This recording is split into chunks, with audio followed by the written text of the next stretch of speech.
Good morning guys, मैं स्वागत करता हूं आपके अपने परिवार एग्जाम पर में। तो दोस्तों सुबह हो चुकी है और मैं आपके सामने लेकर के आया डेली वोकैबुलरी धमाका जो आपका सुबह 5:30 बजे होता है। और आज का हमारा टॉपिक है ईडियम एंड फ्रेजेस और हम याद करेंगे चीजों को इमेजेस से। कैसे क्या होगा आपको सब समझ में आ जाएगा।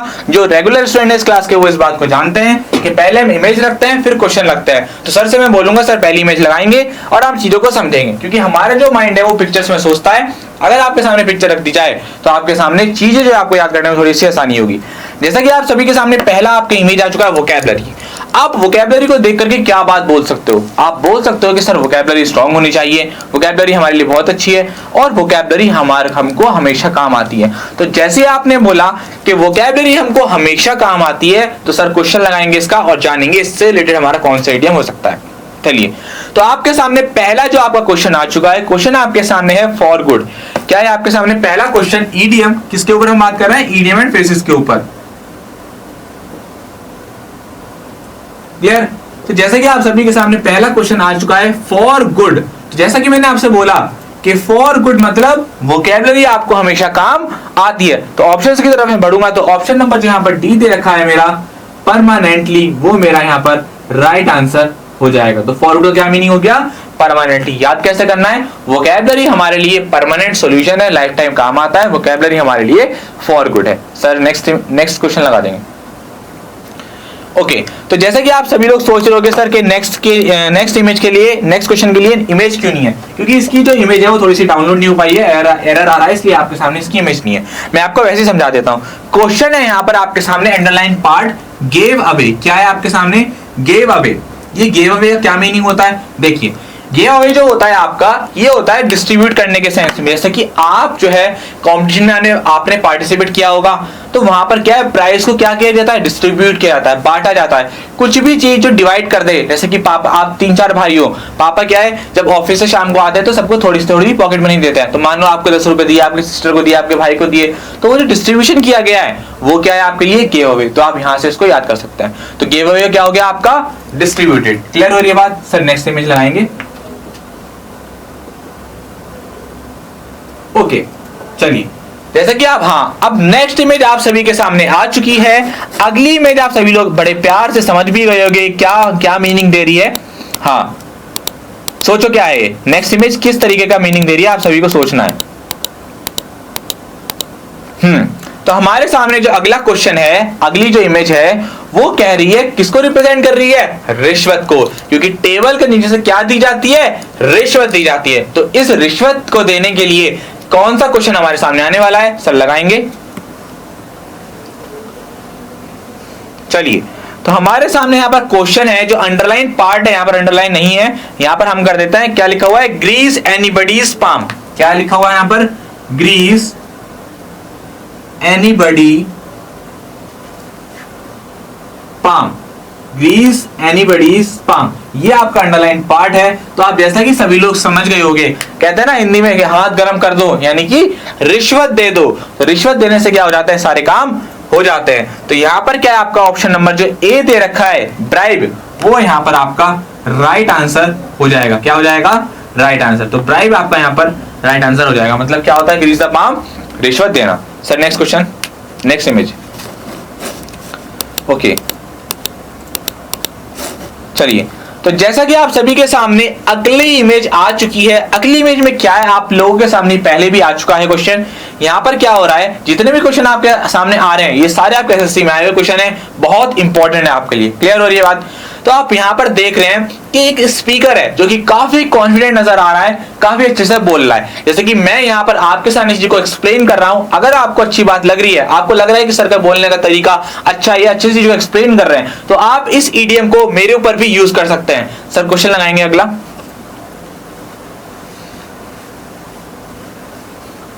हाँ, तो जैसा कि आप सभी के सामने यह क्वेश्चन आ चुका है और क्वेश्चन आपके सामने जो अंडरलाइन पार्ट है, हमारे एडिटर साहब, हमारे जो टाइपिस्ट साहब हैं वो आज थोड़ा अंडरलाइन करना भूल गए हैं, है ना। क्या है आपके सामने? Gift of the gap. ये आपका अंडरलाइन पार्ट है, ये आपका ईडीएम है, इसका आपको आंसर बताना।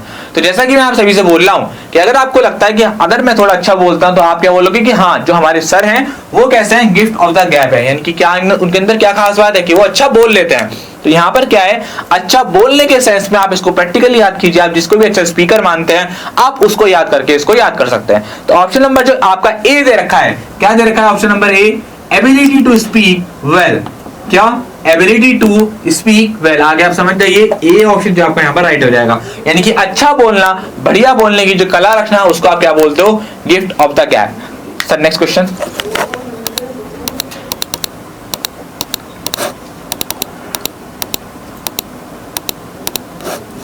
चलिए, तो नेक्स्ट इमेज हमारे सामने आ चुके हैं। जैसा कि आप देख रहे हैं कि ये जो रनर है, इसके सामने क्या है, एक हर्डल है और ये बाधाओं को पार करता हुआ जा रहा है। आप सभी को भी लाइफ में बहुत सारी रुकावटें, बाधाएं आएंगी, लेकिन आपको हर एक बाधा को पार करके लाइफ में आगे बढ़ना है। तो देखिए इमेज को बड़े ध्यान से अपने माइंड में इसको सेट कर लीजिए। ये इमेज रिप्रेजेंट कर रही है बाधाओं को। सर क्वेश्चन लगाएंगे इसका। चलिए, तो जैसा कि आप सभी के सामने यहाँ पर क्वेश्चन आ चुका है। क्वेश्चन है यहाँ पर आपका, क्या है आपका क्वेश्चन, बट इन। क्या है आपका क्वेश्चन, बट इन। ये काफी अच्छा ईडीएम है और एसएससी सीजीएल 2016 में आपका आया हुआ है। तो ये क्या है आपका क्वेश्चन नंबर फिफ्थ क्वेश्चन है आपका, बट इन। क्या है आपके सामने क्वेश्चन, बट इन। तो ये जो बट इन है, जो यहाँ पर जैसे कि मैंने आपसे बोला, इमेज में क्या है आपके सामने, बहुत सारे हर्डल्स हैं जो आपके रास्ते में क्या है, रुकावटें पैदा कर रहे हैं। तो ऑप्शन नंबर जो डी है यहाँ पर, क्या है आपका, इंटरप्ट। क्या है, इंटरप्ट। वो यहाँ पर राइट आंसर हो जाएगा। इंटरप्ट का मीन क्या होता है, रुकावटें पैदा करना, बाधा डालना, रुकावटें आना, रुकावट आना, है ना, बाधा आना, रुकावटें आना, ये सब किस लिए यूज होता है आपका, बट इन के लिए। क्लियर हो रही है बात। तो आपके लाइफ में बहुत सारी बाधाएं आएंगी, लेकिन आपको सब चीजों को क्या करना है, ओवरकम करना है। बढ़ते हैं सर नेक्स्ट इमेज की तरफ। हाँ, तो जैसा कि आप सभी के सामने क्या है, अगली इमेज आ चुकी है। इन भाई साहब को तैरना नहीं आता था, लेकिन सबको शान दिखाने के मारे, कहते हैं ना किसी को तैरना नहीं आता, वो शौक में अपनी क्या है, अपनी मतलब तारीफ करवाने के लिए नदी में कूद जाता है और फिर क्या हो जाता है, क्या हो जाता है, डूब जाता है, ड्रॉन हो जाता है। तो वहां पर क्या कह सकते हैं, अरे इसने क्या कर लिया, अपनी कुल्हाड़ी, अपने पैर पर ही क्या मार ली, कुल्हाड़ी मार ली, मतलब अपना ही नुकसान कर लिया, अपनी जान से हाथ धो बैठा सबको दिखाने की वजह से। ये चीजें सर निकल करके आ रही है इस इमेज से। सर क्वेश्चन लगाएंगे इसका। हाँ, तो जैसा कि आप सभी के सामने क्वेश्चन नंबर 6 आपके सामने आ चुका है। क्वेश्चन नंबर 6 कहता है आपको, क्या कहता है, बर्न हिज फिंगर। इसका मीनिंग क्या होता है आपका, यानी कि खुद को परेशानी में डाल लेना, बर्न हिज फिंगर्स। क्लियर हो रही है बात। यहां पर क्या दिया हुआ है आपका, फिंगर्स दिया हुआ है। तो अगर मैं ऑप्शंस की तरफ बढ़ूं, जैसा कि आपसे बोल रहा हूं कि इन भाई साहब को तैरना नहीं आता था, लेकिन दिखाने के कारण ये क्या कर दिया, इन्होंने खुद को परेशानी में डाल लिया। तो ऑप्शन नंबर जो आपका ए है, गॉट हिमसेल्फ इनटू ट्रबल। क्या है आपके सामने, गॉट हिमसेल्फ इनटू ट्रबल, वो आपका यहां पर राइट आंसर हो जाएगा। क्लियर हो रही बात। तो ऑप्शन नंबर ए यहां पर राइट आंसर हो जाएगा। बढ़ते हैं सर नेक्स्ट इमेज की तरफ।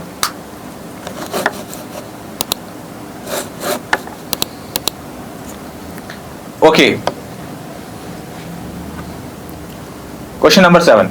हाँ, क्वेश्चन नंबर, जो इमेज आप सभी के सामने आ चुकी है, जैसे कि आप सभी लोग देख रहे हैं, ये जो जनाब है ये बड़े डिप्रेशन में चले गए हैं, बड़े उदास हैं, बड़े परेशान नजर आ रहे हैं। कैसे लग रहे हैं, ये बड़े परेशान नजर आ रहे हैं, जैसे इनके लाइफ से कुछ चीज जो है बहुत बड़ा नुकसान हो गया है, कोई बिजनेस लॉस हो गया है, इसलिए क्या है, ये बड़े उदास बैठे हैं और डिप्रेशन में आ गए हैं। तो ये जो डिप्रेशन में आने के लिए कौन सा आपका ईडीएम यूज होता है, इस तरह क्वेश्चन लगाएंगे और देखेंगे। ओके, तो जैसा कि आप सभी के सामने क्वेश्चन नंबर 7 आ चुका है। क्वेश्चन नंबर 7 का जो पार्ट यहां पर दे रखा है, फिट ऑफ द ब्लूज। क्या दे रखा है question number 7, fit of the blues.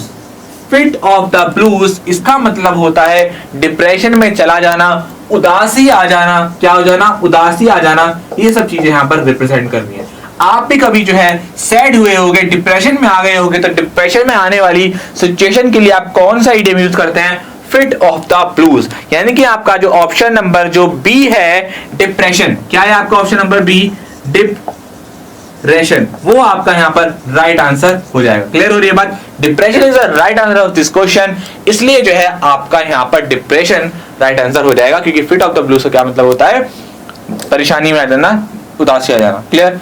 Next image की तरफ बढ़ते हैं सर। तो जैसा कि आप सभी लोग देख रहे हैं, ये जो इमोजी है वो रिप्रेजेंट कर रही है, अरे चुप हो जाओ भैया, टीचर आ चुके हैं, अध्यापक जो है वो मास्टर जी क्लास में आ गए हैं। कभी कभार आपका पाला पड़ा हो किसी खड़ूस टीचर से, भैया बहुत पिटाई करते थे, कभी कभार होता है स्कूल में एक नए खड़ूस टीचर, तो जैसे ही वो आते हैं तो क्या हो जाता है, क्या बोलते हो सभी लोग, अरे चुप हो जाओ, वो सर आ रहे हैं, बहुत मारेंगे गुरुजी, बहुत मारेंगे, ऐसे बोलते हो ना। तो क्या क्या बोलते हो एक दूसरे, चुप रहने के लिए, शांत रहने के लिए क्या बोलते हैं एक दूसरे से कि भैया शांत हो जा, चुप हो जा, सर जी आ रहे हैं, पिटाई पड़ जाएगी फालतू में। तो ये सब चीजें क्या है, आप इस तरीके से इशारा करते हो चुप रहने के लिए। सर क्वेश्चन लगाएंगे इसका। हाँ, तो जैसा कि आप सभी के सामने क्वेश्चन नंबर 8 आ चुका है और यहाँ पर आप अंडरलाइन पार्ट देख रहे हैं, होल्ड योर टंग। तो जैसा कि आप सभी से बोल रहा हूं कि होल्ड योर टंग का क्या मीनिंग हो गया आपका, चुप रहना, कैसा रहना, शांत रहना, नहीं तो मास्टर जी क्या कर देंगे, पिटाई कर देंगे। तो आंसर आपका क्या हो जाएगा इसका, बी साइलेंट, यानी कि चुप रहना। तो ऑप्शन नंबर जो 8 का है, क्वेश्चन नंबर 8 का आपका ए ऑप्शन बिल्कुल राइट हो जाएगा।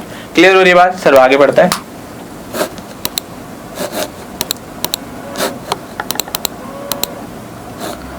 ओके, तो क्वेश्चन नंबर 9 आप सभी सॉरी इमेज नंबर 9 आपके सभी के सामने आ चुकी है। जैसा कि आप इमेज को देख करके सोच रहे हैं, बड़ी प्यारी सी फैमिली यहाँ पर आराम से बड़ी खुश नजर आ रही है, बड़े अच्छे दिन है, हो सकता है छुट्टी वाले दिन हो सकता है खुशी वाले दिन हो, तो आप इनको देख करके हंस रहे हैं, खेल रहे हैं, कूद रहे हैं, ऐसे जो दिन होते हैं उनको आप क्या बोलते हो, ये आप क्वेश्चन के थ्रू समझेंगे। सर क्वेश्चन लगाएंगे इसका।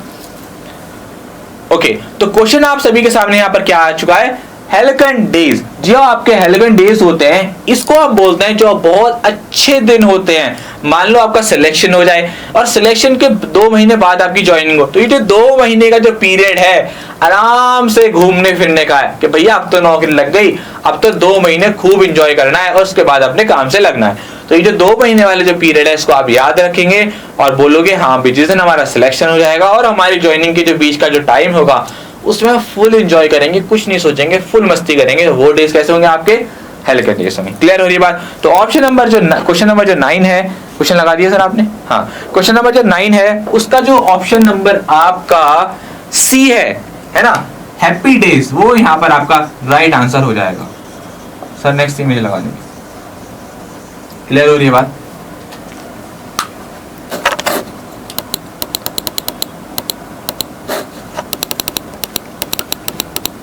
तो क्वेश्चन इमेज नंबर 10 आप सभी के सामने आ चुकी है। जैसा कि आपके सामने एक ये एथलीट है, बहुत तेजी से दौड़ रहा है, बड़ा एनर्जी इसमें नजर आ रही है ना। आप बोल सकते हो कि सर हमारे सामने सुबह सुबह आते हैं पूरी एनर्जी के साथ, तो पूरी एनर्जी के लिए कौन सा आइडियम यहां पर यूज करते हैं, सर क्वेश्चन के थ्रू बताएंगे। शाबाश। तो जैसा कि आप सभी के सामने यहाँ पर क्वेश्चन आ चुका है, आप बोल रहे हो कि सर जो है पढ़ाने में और ये एथलीट दौड़ने में पूरी एनर्जी दिखा रहा है, ये दोनों बड़े जो हैं लाइव वायर हैं। कैसा है, बिल्कुल लाइव वायर। लाइव वायर समझते हो, इसमें बहुत ज्यादा करंट होता है। कहते हैं ना कि अरे लाइव वायर को मत छू ना, जो बिजली वाले तार होते हैं घर में बोलते हैं ना, बड़ी इसमें क्या कैसी रहती है, एनर्जी रहती है। तो लाइव वायर जो है वो बिल्कुल वहीं से बना है। क्लियर हो रही है बात। तो यहाँ पर आपका जो क्वेश्चन नंबर 10 है, ईडीएम आपका यहाँ पर लाइव वायर, इसका क्या मीनिंग हो जाएगा आपका यहाँ पर एनर्जेटिक। क्या हो जाएगा, एनर्जेटिक। क्लियर हो रही है बात। तो यहां पर जो है क्वेश्चन नंबर 10 का आपका ऑप्शन नंबर बी राइट हो जाएगा। क्या हो जाएगा आपका, energetic is the right answer of this question. Clear हो रही है बात यहाँ तक। चलिए, तो यहां पर हमने कवर किए आपके 10 ईडीएम फ्रेजेस विद आपकी इमेजेस के साथ।